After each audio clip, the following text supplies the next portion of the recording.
Did Vladimir Zelensky really think he could fool Vladimir Putin directly?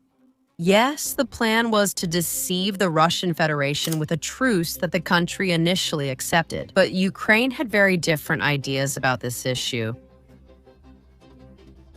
From the calendar, it turns out they counted the days in a way that was extremely convenient for the Kiev regime. And now, oh my God, when Russia has caught them red-handed, they're crying crocodile tears. What would we say in Russia, denouncing the absolutely vile and terrible unjustified attacks by the Russian Federation and calling for retaliation from the collective West? Let's break it down, because the truth is that this issue is absolutely unbelievable.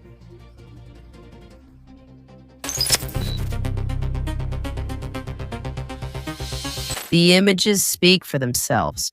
This attack, the one from tonight, which was carried out against targets in Ukraine, has been one of the most historic, one of the most powerful. The Russian Federation has truly gone above and beyond. It's not clear, right? Because initially it seemed that a truce was agreed upon, but the truce was, and this is very important, at Donald Trump's request, an energy truce to continue negotiations in Abu Dhabi, a truce until February 1st. I would say that now we're already on February 3rd, which means there's no room for any more truces.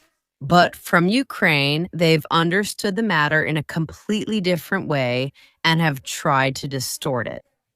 And in fact, right now, Volodymyr Zelensky is still asking, practically demanding, that the United States intervene and put that damned Vladimir Putin in his place. Trump asked Putin to refrain from attacking the energy industry for a week. This started on Friday night, and today, in our opinion, Russia broke its promise. Or maybe Russia thinks a week has only 4 days. Or are they really betting on the war and have waited for the coldest days? Today, there was a record attack in the use of ballistics.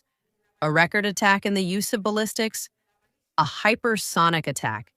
An absolutely unprecedented attack, especially if we consider the last few months of attacks that the Russian Federation has been carrying out against targets in Ukraine. In short, an attack that has many details to share, but I think it has been, among other things, an absolutely demonstrative attack, because it turns out that the moment you give Ukraine a little bit, you give them a hand, and they end up practically demanding your whole arm. I mean, they want to rip it off completely.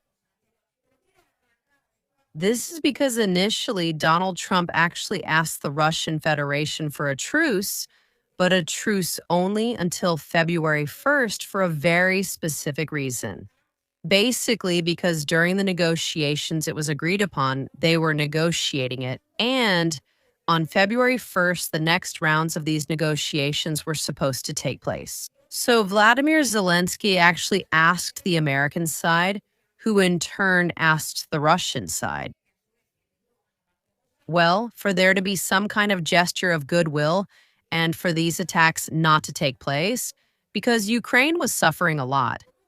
So the agreement was that Ukraine would not attack Russian oil refineries, the ships, this so-called shadow fleet that carries Russian oil everywhere. That is, Ukraine does not attack strategic targets that it has recently been trying to attack in the Russian Federation. The Russian Federation does the same, and in this case, leaves the strategic targets in Ukrainian territory alone. Up to that point, everything was fine.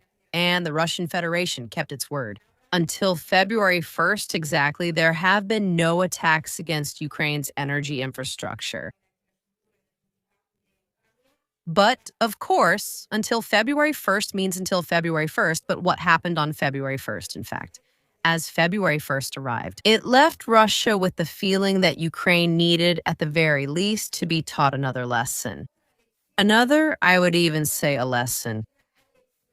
Or rather, because Volodymyr Zelensky, hoping that Ukraine could at least buy some time with this, and, of course, hoping to deceive the Russian Federation. Well, trying to appear smarter than anyone else and, in fact, treating himself as such. Volodymyr Zelensky at one point came and said, "Well, here I am. Here is my tanned body." And what we're going to do now is postpone the negotiations in Abu Dhabi because no kind of agreement has been reached yet. For Ukraine, this specific postponement is what benefits it most. That is, what Ukraine basically intended was to prolong the truce without consulting the Russian Federation, without asking the United States for this favor again. That is, in an absolutely unilateral way, but expecting Russia to act accordingly. To extend this period until Ukraine felt like it, simply put. That is where initially Donald Trump said until February 1st, and then we would negotiate again. Volodymyr Zelensky thanked everyone, calling it an unparalleled achievement. And once the issue reached February 1st, he said, oh, well, now Ukraine still has to prepare for future negotiations. Please stay seated here as soon as we can. I'll let you know. And then when we've recovered enough, because obviously, well, they can't right now. The entire Ukrainian electrical system is shutting down on a massive scale. They can't handle the situation, and this is happening in several regions. And it's happening more and more often because they can't even share this energy, these resources, from one region to another, because there is a shortage in many regions at the same time. And of course, Vladimir Zelensky wanted to buy some time with this, but instead of doing it openly and instead of saying, hey, we can't take it anymore, we need Russia to give us more time. And maybe here we are willing to offer this and that in exchange.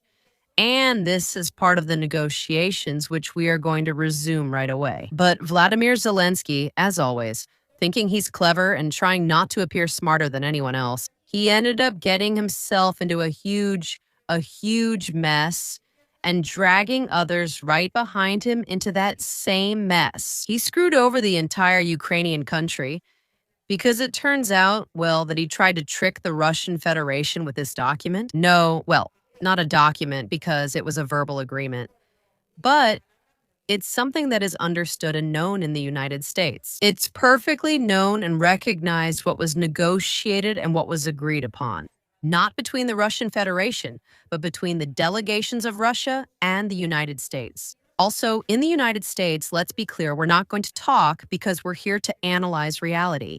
From the Russian Federation, you know very well that the United States has long since distanced itself from the Ukrainian cause. And basically, they're just there to see if Donald Trump can get any kind of electoral gain out of the Ukrainian issue. But basically, this doesn't concern them anymore. And they don't even care about it along the way. It's an issue they just want to get out of the way. And they're seeing if they can do it under minimally beneficial conditions. So, once we've reached this point, Ukraine, in trying to extend this truce, should basically be asking, almost begging Russia to prolong it. But indeed, at the expense of Russian patience, they ended up getting it. Oh, for the love of God. One of the most powerful attacks and one of the strongest attacks that have been carried out in recent times, an absolutely unparalleled attack. I repeat, it seems like it because, let's see, nobody here is an idiot either. It seems the Federation has been building this attack potential. I truly believe this is what's been happening. That is to say, Russia has been accumulating missiles, drones, everything that it hasn't been launching against energy targets in Ukrainian territory, waiting for Ukraine at a given moment to make a huge mistake. Indeed, just imagine, I picture Vladimir Putin saying, damn, as if he had given birth to that fool Zelensky, as if we knew it perfectly well. And then the attacks then have ended up coming fivefold at least in order to indeed deliver this final blow to Ukraine. On one hand, but above all, this lesson. Don't play with those who are infinitely stronger than you and who are infinitely smarter than you. They can spot you from miles away. That's how it is. So if we agree on a truce until a certain day, if you just want another man, sit down to negotiate, but don't treat Russia as if they were your partners from the coalition of the unwilling in the European Union, because it's not even close in comparison.